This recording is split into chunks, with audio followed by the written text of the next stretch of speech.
കറ്റാർ വാഴ നട്ടു വളർത്തുന്ന ദിശയെ പറ്റിയാണ്.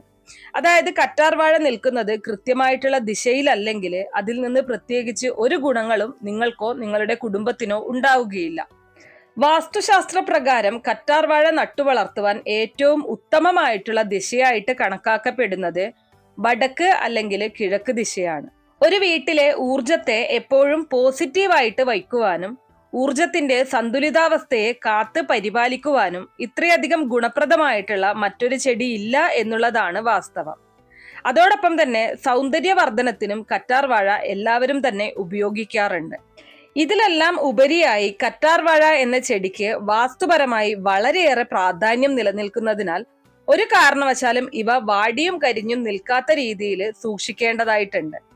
അതോടൊപ്പം തന്നെ ഈ ചെടിയെ വളരെയധികം വൃത്തിയോടുകൂടി പരിപാലിക്കേണ്ടതും വളരെ പ്രധാനമാണ്. വേസ്റ്റ് വെള്ളം മറിക്കുന്ന സ്ഥലത്തോ അതുപോലെ തന്നെ വേസ്റ്റ് ചാലിനടുത്തോ ഒന്നും തന്നെ നമ്മൾ കറ്റാർ വാഴ നട്ടുപിടിപ്പിക്കാനായിട്ട് പാടില്ല. അതുപോലെ നമ്മുടെ വീട്ടിൽ നട്ടു വളർത്തിയിരിക്കുന്ന കറ്റാർ വാഴയുടെ ചുവട്ടില് യാതൊരു തരത്തിലുള്ള വേസ്റ്റും നമ്മൾ കൊണ്ടിടാനും പാടില്ല.